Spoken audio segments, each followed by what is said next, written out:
अभी शुरू होगी। Good morning students. आज का हमारा टॉपिक है सामाजिक विचार।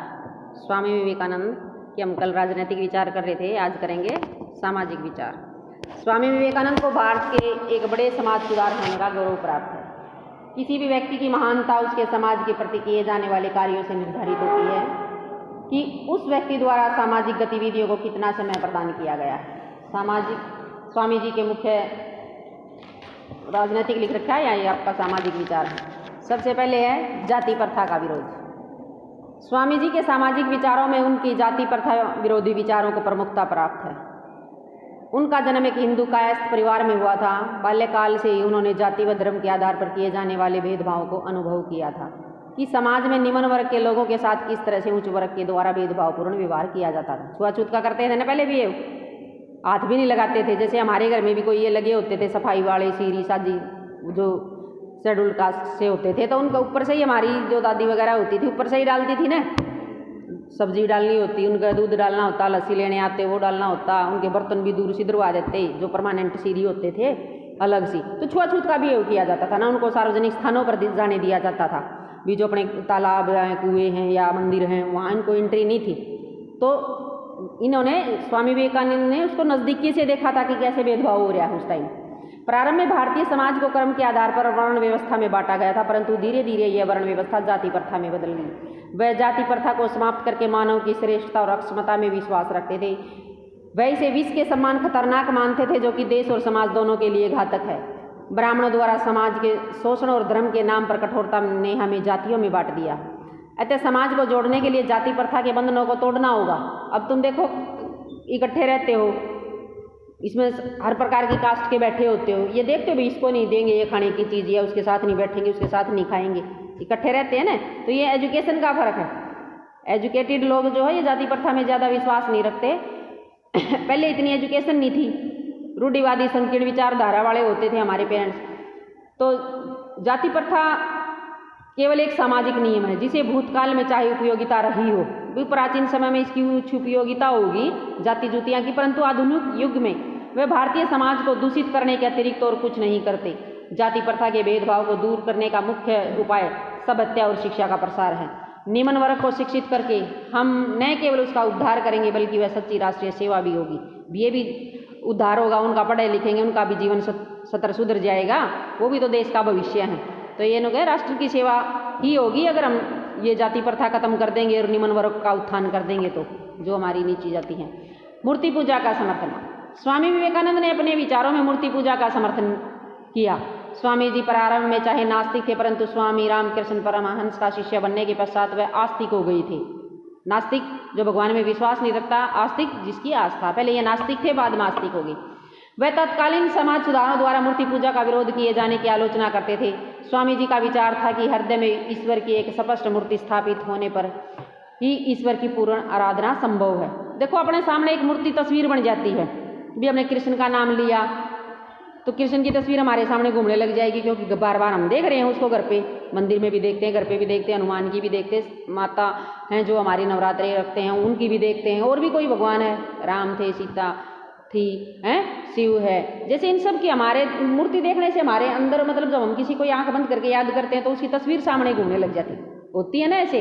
तो ये कहा भाई मूर्ति से हमारी आस्था बनती, मूर्ति से हमारे अंदर मतलब विश्वास और ज़्यादा हो जाता है भी मूर्ति स्थापित होने पर। इसके बिना नहीं, अगर हमें ये नहीं पता कि कृष्ण की कैसी तस्वीर थी तो हम कृष्ण का नाम नहीं ले पाएंगे। जब तक हमारे सामने तस्वीर नहीं होगी तो हमारे दिमाग में ही नहीं बनेगी वो बात। तो हर देवी देवता की एक तस्वीर है, तस्वीर से हम उसमें आस्था करते हैं तो हमारे दिमाग में घूमती रहती है, हमारी आंखों के सामने रहती है। जब भी हम उनको याद करते हैं किसी भी भगवान को, तो उन्होंने कहा बगैर मूर्ति के तो मतलब आस्था ही नहीं बनेगी अपनी, हम याद ही नहीं कर पाएंगे। वह मूर्ति पूजा को आध्यात्मिक विकास की प्रक्रिया में एक प्रारंभिक अवस्था मानते थे। आध्यात्मिक विकास असत्य से सत्य की ओर जाना नहीं, बल्कि एक निरंतर अथवा हीन सत्य से एक उच्च स्तर अथवा उच्चतर व श्रेष्ठतर सत्य की ओर प्रगति करना है। भी एक उच्चतर से श्रेष्ठतर, इतने तो पढ़े लिखा, थोड़ी बहुत तो नॉलेज है, आगे पढ़ दे रहा, श्रेष्ठ हमारी हो जाएगी उसमें प्रगति। स्वामी जी का विचार था कि ईश्वर की अनुभूति के लिए प्रतिमा पूजा वैसी है जैसे कि शैशव अवस्था और बाल्यावस्था वृद्धावस्था की परिपक्व बुद्धि के लिए है। भी शैशव अवस्था में बुद्धि किसी थी, फिर जवान हो गए, उस टाइम बाल्यावस्था में कैसी है, वृद्ध अवस्था में परिपक्व बुद्धि। तो इसी प्रकार जब हमारे सामने मूर्ति होगी तो हमारी भी आस्था और प्रकट होती जाएगी और गहरी होती जाएगी। बार बार देखेंगे। मुसलमानों द्वारा मूर्ति पूजा की आलोचना के संबंध में ढाका में एक सभा में स्वामी विवेकानंद जी ने कहा था कि भाइयों, यदि आप किसी ब्रह्म सहायता के बिना ही निराकार परमात्मा की उपासना करने में सक्षम है तो ऐसा ही करें, परंतु आप उन लोगों की निंदा क्यों करते हैं जैसा जो कि ऐसा नहीं करते। भाई देखो, अल्लाह की तो एक कोई तस्वीर नहीं है ना, एक मजार रसीए हुआ, उस पर चादर चढ़ा दें, कोई तस्वीर तो नहीं है ना। ये नो कहा भाई, अगर तुम अपनी आस्था कर रहे हो उसी में, बगैर मूर्ति के पूजा करते हो तो तुम अपनी करो। फिर जो हम नहीं करते बगैर मूर्ति के, मूर्ति पूजा कर रहे हैं, तो हमारी क्यों आलोचना कर रहे हो, हमारी क्यों आस्था को डिगा रहे हो। तुम करो अपना भी, बगैर तस्वीर के, बगैर मूर्ति के आप आस्था है तुम्हारे उसमें अल्लाह में, तो तुम पुकारो उसको। हम ना अपनी तस्वीरों में या मूर्तियों में अपने भगवान दिखते हैं, तो उससे तुम हमारी क्यों कर रहे हो। हमें ईश्वर की पूजा करनी चाहिए, उसके लिए चाहे मूर्ति की आवश्यकता हो या निराकार ईश्वर की। भी हमें तो भगवान को याद करना है, उसकी पूजा करनी है। मूर्ति मिल जाए तो और बढ़िया, ना भी मिले तो हम मन से याद करने लग जाते हैं, है ना। धार्मिक भेदभाव का विरोध। स्वामी विवेकानंद प्रत्येक मनुष्य में ईश्वर का अंश मानते थे और इसी आधार पर धार्मिक भेदभाव का कड़ा विरोध करते थे। 19वीं सदी में भारत में धार्मिक भेदभाव का काफी प्रचलन था। हिंदू धर्म को मानने वाले मुस्लिम, ईसाइयों आदि से किसी भी तरह का मेल जोल नहीं रखते थे, ताकि उनके रीति रिवाज, त्योहारों आदि में शामिल होने से बचते थे। पहले तो यही था ना, मुसलमान और हिंदुओं का भी आपस में बहुत लड़ाई झगड़े तो वैसे ही रहते थे, तो वो एक दूसरे के रीति रिवाज, तीज त्योहार, जैसे अब तो हमारे पड़ोसी अगर कोई मुसलमान है या कोई और किसी जाति का है, अब शादी में आते हैं जाते हैं, ये नहीं देखते भी उस जाति वाले के शादी में नहीं जाएंगे, उस धर्म वाले की शादी में नहीं जाएंगे। तो पहले ऐसा होता था, पहले के लोग ज़्यादा कट्टर थे, धार्मिक के रूप में भी लगा लो या जाति के रूप में लगा लो, वो कट्टरता उनके अंदर जो है भरी पड़ी थी बिल्कुल। धर्म के आधार पर संस्कृति विभाजित थी। स्वामी जी ने इसे आडंबरपूर्ण मानते हुए इसका विरोध किया। उनका मत था कि प्रत्येक धर्म के 3 भाग होते हैं, उसका दर्शन व आदर्श, उसका पुराण व उसके कर्मकांड।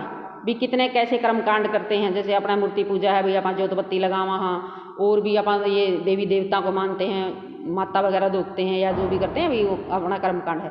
अंतिम में 2 बातों में भेदता हो सकती है, परंतु पहली बात में सभी धर्मों में मौलिक एकरूपता होगी। भी हमारे दर्शन और आदर्श तो एक ही रहेंगे। भी हमारा आदर्श कौन है, भगवान शिव है, कृष्ण है, राम, हम अपना आदर्श मानते भी हमारे देवी देवता हैं। ये नु कहें, ये तो सारे धर्म का कोई ना कोई तो आदर्श है, हैं।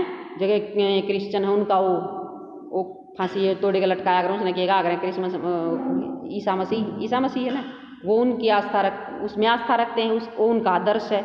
हमारे आदर्श हमारे देवी देवताओं हैं, इनका आदर्श ये मुल्ला जो अल्लाह मुल्ला जो भी है यू है मुसलमानों का। तो उन्होंने कहें कर्मकांड और पुराण तो अलग हो सकते हैं, भी कोई किसी तरीक़त कोई किसी तरीक़त कर रहा है, लेकिन दर्शन और आदर्श सबका एक सा होगा। इस तरह स्वामी जी ने धर्म के आधार पर किए जाने वाले भेदभाव की कड़ी आलोचना करते हुए इसे मानव जाति के साथ धोखे की संज्ञा दी है। वैश्विक धर्म का समर्थन। स्वामी जी ने वैश्विक धर्म का विचार विश्व के सम्मुख रखा था। वह ऐसे पहले व्यक्ति थे जिन्होंने पश्चिम की भौतिकवादी जनता के सम्मुख भारत के अध्यात्मवाद का महान व प्राचीन आदर्श प्रस्तुत करके अपने देश के वास्तविक स्वरूप का चित्र दुनिया के सामने प्रस्तुत किया था। शिकागो में हुए धर्म सम्मेलन को संबोधित करते हुए स्वामी जी ने कहा कि मुझे इस बात पर गर्व है कि मैं एक ऐसे धर्म का अनुयायी हूँ जिससे कि संसार को सहिष्णुता और वैश्विक स्वीकृति का संदेश दिया है। हिंदू लोग न केवल वैश्विक सहिष्णुता में विश्वास रखते हैं, अपितु समस्त धर्मों को पवित्र भी मानते हैं। उन्होंने वैश्विक प्रेम, प्यार, सेवा की भावना में प्रभावित होते हुए स्पष्ट शब्दों में कहा कि धर्म विध्वंसकारी नहीं निर्माणकारी है। स्वामी जी किसी भी रूप में सांप्रदायिकता और धार्मिक विद्वेष के पक्ष में नहीं थे। स्वामी जी के अनुसार हमें सतर्क रहकर चेष्टा करनी चाहिए कि धर्म से किसी संकीर्ण संप्रदाय की सृष्टि न हो पाई। इससे बचने के लिए हमें अपने आप को एक असंप्रदायिक संप्रदाय बनाना चाहेंगे। संप्रदाय से जो लाभ होते हैं उसमें मिलेंगे और साथ ही सार्वभौमिक धर्म का उद्धार भाव भी उसमें होगा। ना कभी एक अकेला धर्म अपना नहीं प्रचार करो, ठीक है। जो जिस धर्म का रहता सभी धर्मों में विश्वास करो, और पूरे विश्व में वैश्विक लेवल पर धर्म का समर्थन करते थे वो। स्वामी जी ने धर्म सम्मेलन में 10-11 भाषण दिए थे, जिसमें उन्होंने विश्व धर्म के आधार पर बल दिया था, विचार पर बल दिया था, जिससे कि देश और काल की सीमाओं को तोड़कर सभी मनुष्य एकत्रित हो जाते हैं। संसार के सभी धर्म परस्पर विरोधी नहीं हैं, वह एक शाश्वत धर्म की विभिन्न अवस्था मात्र हैं। अतः हमें सभी धर्मों को स्वीकार करना चाहिए और उसका आदर भी करना चाहिए। भाई ये नहीं कि जैसे मुसलमान हैं वो अपने हिंदू धर्म से नफरत करते हैं, मार देते हैं, हिंदू वालों को प्रचार नहीं करने देते, या मुसलमानों को ईसाइयों को मारे तो गलत है। भाई सबको अपने धर्म का प्रचार प्रसार करने का अधिकार है। पूरे वैश्विक लेवल पर जहाँ भी हम करना चाहिए, हम हिंदू धर्म को फैलाना चाहिए तो किसी भी देश में जाकर करें, वो हमारे अपने धर्म को यहाँ आना चाहिए, फैलाना चाहिए तो फैलाओ। तो सभी धर्मों का मान सम्मान आदर करना चाहिए वैश्विक लेवल पर। वैश्विक का मतलब संसारिक, पूरे संसार में। शिक्षा संबंधी विचार। स्वामी विवेकानंद जी ने शिक्षा को किसी भी राष्ट्र के निर्माण का आधार बताया है। वह तत्कालीन शिक्षा प्रणाली को उचित नहीं मानते थे क्योंकि यह मनुष्य के चरित्र का निर्माण नहीं करती थी, जबकि शिक्षा का लक्ष्य जीवन व चरित्र का निर्माण होना चाहिए। स्वामी जी के विचार अनुसार वर्तमान शिक्षा प्रणाली निषेधात्मक प्रवृत्ति की है, जहाँ विद्यार्थियों की अपनी सभ्यता और संस्कृति के बारे में कुछ नहीं सिखाया जाता है। शिक्षा का अर्थ केवल इतना ही नहीं होता कि वो अपने दिमाग में सभी तरह की जानकारी भरकर उसे वाटरलू का युद्ध क्षेत्र बना दिया जाए। भाई जितना रटा पटा उसने उपयोग भी तो लाना चाहिए ना ज्ञान का। तुम हर तरह की किताबी कीड़ा बनकर सिलेबस रटते रहो, उसको व्यवहारिक जीवन में ना यूज करो, आगे तुम्हारा वो किसी काम ना आए तो गलत है। स्वामी जी ने प्रचलित शिक्षा प्रणाली के स्थान पर गुरुकुल पद्धति पर आधारित शिक्षा प्रणाली का स्थान समर्थन किया, जहां गुरु शिष्य का पवित्रता, धैर्य, विनम्रता और विश्वास और आदर की भावना के साथ पालन किया जाता है। स्वामी जी ने पाठ्यक्रम में धार्मिक ग्रंथों और दर्शन के अध्ययन पर काफी जोर दिया था। स्वामी जी ने प्राचीन काल से शिक्षा की उपेक्षा झेल रहे दलित वर्गों के सर्वांगीण विकास के लिए शिक्षा को अनिवार्य बनाया था। जैसे अब करते हैं ना, अभी 6 से 14 साल तक के बच्चों को निःशुल्क एजुकेशन का मौलिक अधिकार बना रखा है, वो इसी के तहत आया था। वर्ण व्यवस्था के कारण यह वर्ग शिक्षा से वंचित रहा, जिसके कारण यह वर्ग अपने अधिकारों से भी अछूता रहा। जो ये हमारे वाल्मीकि समाज है, SC ST समाज है, इनको पहले सार्वजनिक स्थानों पर स्कूल वगैरह में एंट्री नहीं होती थी, दाखिले नहीं होते थे, तो उस टाइम ये एजुकेशन से पीछे रह गए। तो अब कहते हैं कि इनका जो है सुविधाएं दो ये एजुकेशन की। स्वामी जी ने गरीबों के लिए निःशुल्क और अनिवार्य शिक्षा पर बल दिया था। वह शिक्षा को किसी भी व्यक्ति के विकास की प्रथम सीढ़ी मानते थे। स्वामी जी शिक्षा को गरीबी, धार्मिक अज्ञानता आदि को समाप्त करने का महत्वपूर्ण शस्त्र मानते थे। उनका मत था कि शिक्षा अपने मस्तिष्क को सूचना उपलब्ध करवाने का स्रोत मात्र नहीं होनी चाहिए, बल्कि यह अपने चरित्र निर्माण और सुविचारों की संवाहक बनने में भी सहायक होनी चाहिए। वास्तव में शिक्षित होने का तात्पर्य केवल डिग्री हासिल करने से नहीं था, बल्कि आत्मा के सकारात्मक परिवर्तन से भी था। कहने का अभिप्राय है कि यदि आप शिक्षित हैं तो आप में किसी भी बुराई के प्रति विरोध करने की अक्षमता विकसित होनी चाहिए। आप ईर्ष्या द्वेष से ऊपर उठकर परोपकार के कार्यों में संलग्न हो। पाश्चात्य शिक्षा का समर्थन। स्वामी जी ने जहां पश्चिमी संस्कृति और पश्चिम के अंधानुकरण की कड़ी आलोचना की, वहीं उन्होंने पाश्चात्य शिक्षा का समर्थन भी किया। स्वामी जी ने अपने अमेरिका और यूरोप प्रवास के दौरान यह अनुभव किया था कि पश्चिम की उन्नति का राज उनकी शिक्षा प्रणाली है, जो कि वैज्ञानिकता और तर्कशीलता पर आधारित है। वैज्ञानिक शिक्षा प्रणाली ने वहाँ के समाज के लोगों की सोच बदल दी। यद्यपि यह शिक्षा आध्यात्मिकता से दूर रही। भी जो ये देश है ना, ये आध्यात्मिक कम है, ये ज़्यादा वैज्ञानिक या तकनीकी विकसित करने में लगे रहते हैं, नए नए आविष्कार, ये भगवान की आस्था इनकी जो है कम है। परंतु इसमें वैज्ञानिक दृष्टिकोण को अपनाने की स्वामी जी द्वारा प्रशंसा की गई। अमेरिका प्रवास के दौरान स्वामी जी ने ऐसी व्यवस्था की थी कि पश्चिम के अनेक शिष्य आध्यात्मिकरण शिक्षा ग्रहण करने के लिए भारत आ सके। बीच ने अपना धर्म का प्रचार करे, वहाँ भी भगवान होने चाहिए हिंदू धर्म की। अब तो तुम देखोगे अंग्रेज भी हनुमान चालीसा पढ़ते हैं, भजन करते हैं, कई बार वीडियो वायरल होती हैं, देखते हैं, तो वो तो करने लग रहे हैं और हमारे छोड़ने लग रहे हैं। हमारे यहाँ पाश्चात्य में डूब रहे हैं, है ना। फिल्मी गाने सुनना, म्यूजिक चलाना, डांस करना, ये करना, भजन सुन के पसंद नहीं है ना भजन, तो वो अब भजन और राम रटने लग गए। और भारत उनके शिष्य वैज्ञानिक दृष्टिकोण को समझने के लिए अमेरिका और वह यूरोप आ सके। स्वामी जी के एक आदर्श यथार्थवादी व्यक्तित्व थे। उन्होंने अपने अनुभव किया कि वेदांत के साथ साथ वैज्ञानिक शिक्षा भी लोगों को दी जानी चाहिए। उन्होंने अंग्रेजी भाषा को संपर्क साधने का एक श्रेष्ठ माध्यम मानते हुए अब इसे अपनाने और अंतर्राष्ट्रीय स्तर पर दिए जाने की वकालत भी की थी। भी एक अंग्रेजी इसी आपा की भी जाकर बोल दें, सब समझ लेंगे ना, कम्युनिकेशन लैंग्वेज है या। वैसे तो जैसे आपा किसी देश में जावांगे, उसकी पर्सनल भाषा जर्मन की, फारसी, अरबी है, जितनी भी जिस देश की भाषा अपने समझ में नहीं आवे। एक इंग्लिश है, जहाँ भी जाएंगे अपना स्टेट में देख लो, दूसरे स्टेटा में जावा या दूसरे देशा में जावा, तो उनको एक कम्युनिकेशन भाषा इंग्लिश तो सबकी सेम होती है, सब बराबर समझ लेंगे। अगर आती होगी तो समझ लेंगे, ना आती होगी तो नहीं समझ पाएंगे उस टाइम भी। स्वामी जी ने लोगों को अंधविश्वास छोड़कर खुली आंखों से दुनिया को देखने के लिए कहा। उनका संदेश था कि जीवन प्रगतिशील है और मानव को उसके अनुसार ही चलना चाहिए। उन्हें प्रत्येक बात को तर्क और विज्ञान के तराजू पर तोलकर अपनाना चाहिए। यथार्थवादी थे नहीं है, यथार्थवादी होती है रियलिटी में जीने वाले। तो ये कहते थे कि किसी भी बात का अंधा अनुकरण ना करो, तर्क और अनुभव की कसौटी पर, विज्ञान के तराजू पर तोलकर ही हमें किसी बात को मानना चाहिए। अस्पृश्यता का विरोध। स्वामी जी ने भारत में विद्यमान अस्पृश्यता या छुआछूत की प्रथा के बड़े कट्टर विरोधी थे। वे समाज में सामाजिक समानता की स्थापना करना चाहते थे। अस्पृश्यता उनके इस मार्ग में एक बड़ी बाधा थी। सामाजिक व्यवस्था को संचालित करने वाली वर्ण व्यवस्था के नियम धीरे धीरे इतने जटिल हो गए कि कथित उच्च वर्ग के लोग निम्न वर्ग के लोगों के साथ किसी भी तरह का तालमेल और संपर्क नहीं रखना चाहते थे। हाथ भी लग जाया करता ना, पहले तो बड़े बूढ़े इतने अपने वो आई थे कि हाथ भी लगा दिया ना किसी 80 का, नहाते कपड़े बदलते, हाथ भी लगाना, टच नहीं होने दे थे अपना आपने। तो छुआछूत तालमेल व संपर्क नहीं रखना चाहते थे और उनके स्पर्श को भी अपवित्र माना जाने लगा था। भाई हम स्पर्श हो गए, भाई शांत भीड़ भाड़ में किसी टकरा गए तो उनको दे उस तो टकरा गया अपनी मन जाति वाले थे। स्वामी जी का मत था कि छुआछूत समाज का कलंक है। वह इसके प्रबल विरोधी थे। स्वामी जी के शब्दों में जाति के कारण ही भारत का पतन हुआ है। प्रत्येक समृद्ध अभिजात्य वर्ग विशेष अधिकार प्राप्त संप्रदाय जाति के लिए घातक है। अतः जाति को स्वतंत्रता दो, जातिवाद के मार्ग की प्रत्येक बाधा को हटा दो तो हमारा उत्थान निश्चित है। जिस तरह से ऐसे प्रस्ताव भारत में जड़ें जमा चुकी है उसके समूल को नष्ट करना आवश्यक है। भी अपना देश में ज़्यादा थी ना, तो कहीं इसको खत्म करना पड़ेगा। वैसे तो नहीं, मतलब फिर ये भेदभाव खत्म होगा, इस तरह ये निमन जाति निमन नहीं रह जाएंगी, इनका उत्थान ही नहीं होगा।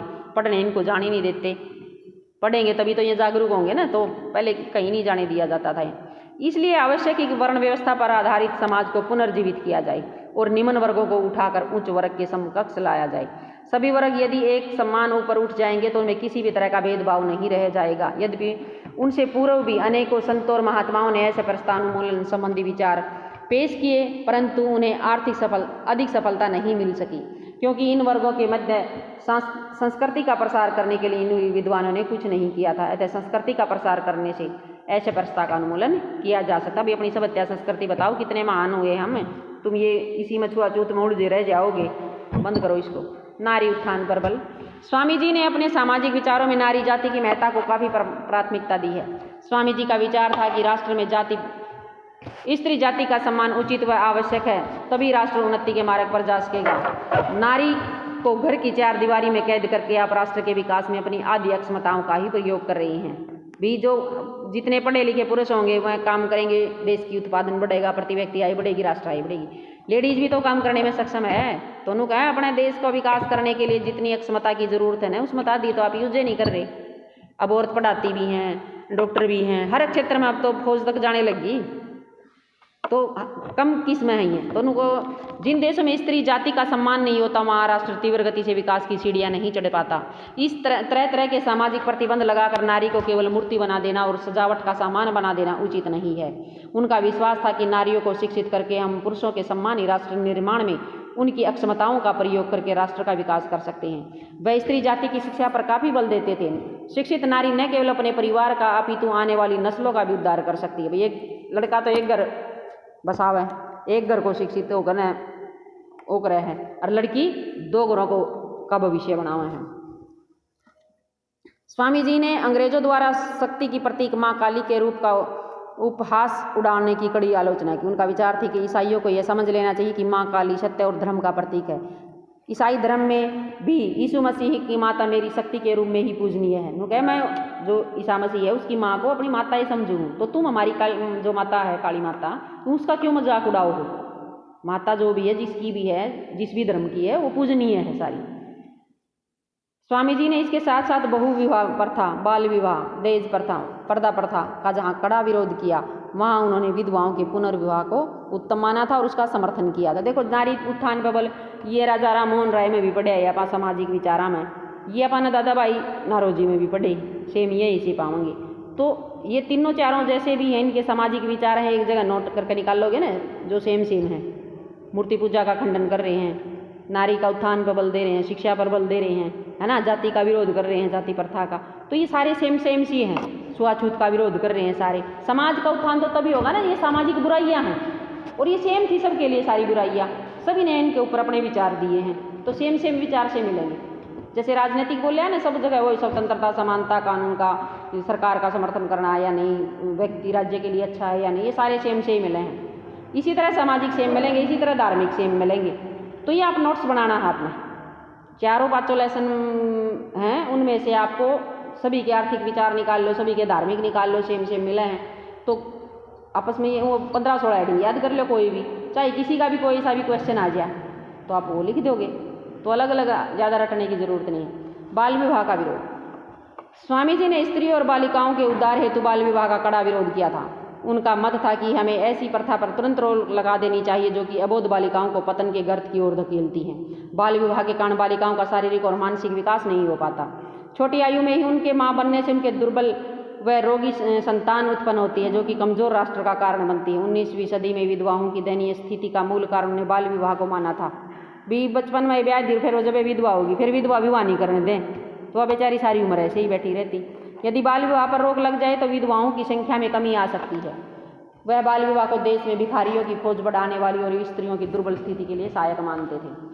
वेदों और शास्त्रों में अध्ययन पर बल। स्वामी जी इन विचारकों से सहमत नहीं थे जो ये मानते थे कि सामाजिक प्रगति के रूप में धर्म की उपयोगिता समाप्त हो चुकी है। स्वामी जी के दर्शन का महत्वपूर्ण स्रोत वैदिक परंपरा और वेदांत ही थे। वो तो ये था ना, आर्य समाजी थे में। वह वेदों के पक्के भगत थे और वेदानुगामी थे। वेद विश्वास उनके लिए प्राण के सम्मान प्रिय थे। वह ऐसे व्यक्तियों के साथ किसी भी तरह का मेल मिलाप या संधि करने का समर्थन नहीं करते थे जिन वेदों के बारे में कोई जानकारी ना हो। वो उन तो बातें नहीं कराया करते। जो भी लोग वेदों के बारे में नहीं जानते थे ना, ये अपने 4 वेद हैं, ऋग्वेद, यजुर्वेद, ये जो भी पढ़ते हो, अथर्ववेद। स्वामी जी ने वेदों के अध्ययन को ज्ञान का मुख्य आधार मानते थे। वैदिक धर्म के प्रचार और प्रसार में उन्होंने बहुत रुचि ली थी। वह वेदांत के प्रति अनन्य श्रद्धा रखते थे। वेदों को वह संपूर्ण विश्व के रूप में मानते थे। वेदों के अध्ययन व उनके प्रचार प्रसार के लिए स्वामी जी ने वेदांत सोसाइटी की स्थापना की थी, जिसमें न केवल वेदों का अध्ययन करवाया जाता था अपितु उसे छिपे गहन रहस्य की जानकारी भी उपलब्ध करवाई जाती थी। वेद पढ़ाएंगे ना तो उनमें बहुत सी नॉलेज है वेदों के अंदर, तो उन्होंने कहा अध्ययन भी करवाया और उनमें छिपे गहन रहस्य का भी जानकारी करवाई। उन्होंने वेदांत को ब्राह्मणों के शस्त्र शास्त्र और सन्यासियों का साधन का विषय ही नहीं माना, अपितु इसे पारिवारिक व सामाजिक जीवन की कुंजी सिद्ध किया था। वह समस्त संसार को ज्ञान वेदों में ही निहित होता है और वेदों से ऐसा ज्ञान हमें प्राप्त होता है जो कि अन्य संस्कृतियों के ग्रंथों में देखने को नहीं मिलता। त्याग व सेवा पर बल। स्वामी जी ने अपने विचारों में त्याग और सेवा की धारणा पर काफी बल दिया। स्वामी जी से पहले के संतों और महात्माओं ने न केवल त्याग का ही महिमा मंडन किया था, सेवा के विषय में कोई अधिक बल नहीं दिया था, परंतु स्वामी जी ने त्याग के साथ साथ सेवा पर भी काफी बल दिया। स्वामी जी ने अपने 12 नगर के मठ की स्थापना के पश्चात समस्त भारत का भ्रमण किया और भारतीयों के दुख और दरिद्रता आदि को काफी नजदीक से देखा। उन्होंने इस विषय में स्वयं से प्रश्न किया कि हम सन्यासियों ने ईश्वर के प्राणियों और जनसाधारण के लिए क्या किया है। ये तो सन्यासी लोग थे, पूजा उसमें अपनी भक्ति में रहते थे, मेडिटेशन वगैरह करते थे, तो उन्होंने कहा हमने गरीबों के लिए क्या किया, पैदा होकर समाज के कल्याण के लिए तो कुछ किया नहीं। वह अपने प्रश्न का उत्तर भी खुद देते थे, खुद ही प्रश्न कर रहे, अपने आप से खुद ही जवाब दे दिया कि धर्म का प्रथम उद्देश्य दरिद्र दीन दुखियों की सेवा करना और उनके कष्टों का निवारण करना होता है। उन्होंने अपने अनुयायियों को वेदों के अध्ययन और योग की साधना को छोड़कर ऐसे लोगों की सेवा में लग जाना चाहिए कि जो असहाय हैं, शोषित हैं, दरिद्र हैं। भी यहाँ बैठे बैठे तुम ज्ञान लेते रहोगे। अपने शिष्यों को उन्होंने फैला दिया था पूरे भारत में, भी फैलो और जहाँ भी आपको गरीब है, दुखी है, असहाय लग रहा है, उसकी मदद करो जाकर।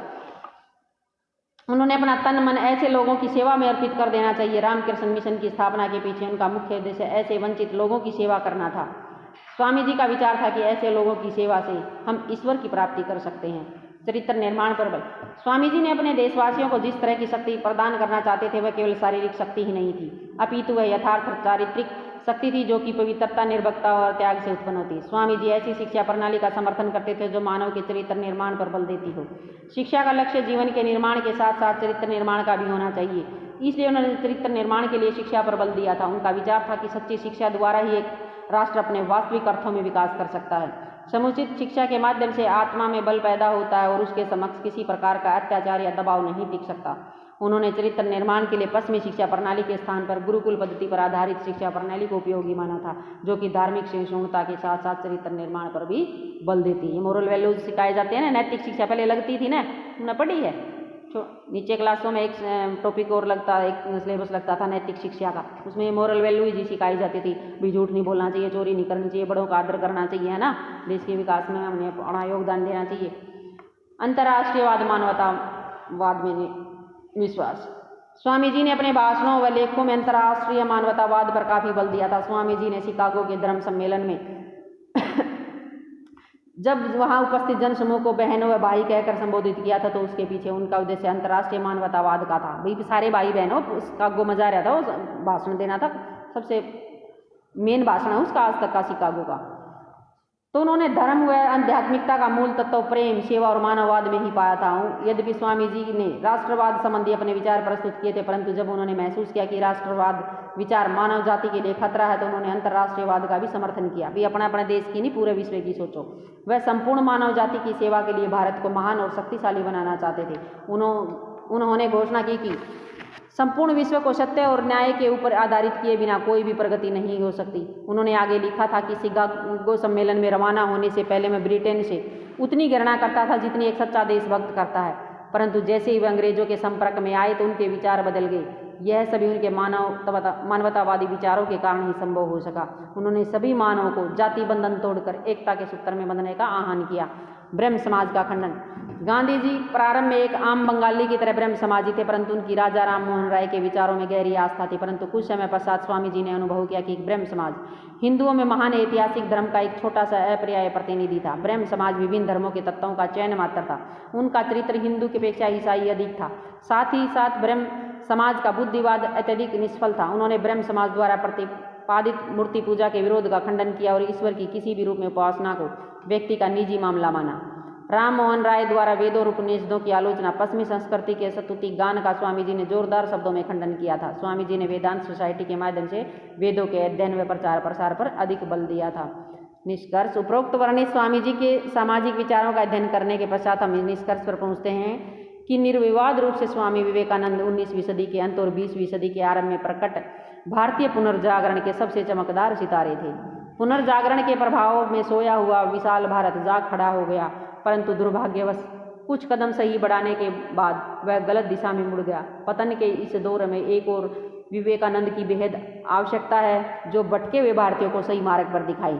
भी एक और चाहिए अब ऐसा में। अब लोग भटक रहे हैं ना, पाश्चात्य संस्कृति में ज़्यादा, विदेशों में जाना, विदेशों में रहना, उनकी संस्कृति को अपनाना, यहाँ रहकर भी अपना पहनावा खान पान काफ़ी चेंज हो गया है। तो ये कह रहे हैं कि ऐसा एक और चाहिए हमें स्वामी विवेकानंद, जो भटके हुओं को रास्तों पर लेकर आए। स्वामी जी ने जहाँ जाति प्रथा का कड़ा विरोध किया और मूर्ति पूजा का समर्थन किया, वहाँ उन्होंने शिक्षा के महत्व को समझते हुए शिक्षा के प्रचार प्रसार पर बल दिया। वह जाति प्रथा के घोर विरोधी थे, वहीं से असपृष्टता उन्मूलन को उन्होंने अपने विचारों में प्रमुखता दी थी। उन्होंने नारी जाति की महत्ता को पहचानते हुए उनके उत्थान पर बल दिया। उन्होंने समाज में नारी की दुर्दशा पर खेद भी प्रकट किया था। उन्होंने अंतर्राष्ट्रीय मानववाद का जहाँ प्रचार किया, वहीं वेदों को महत्ता का भी वर्णन किया। उनके यही विचार उन्हें एक सच्चा सुधारक बताते हैं। Thank you. हो गया।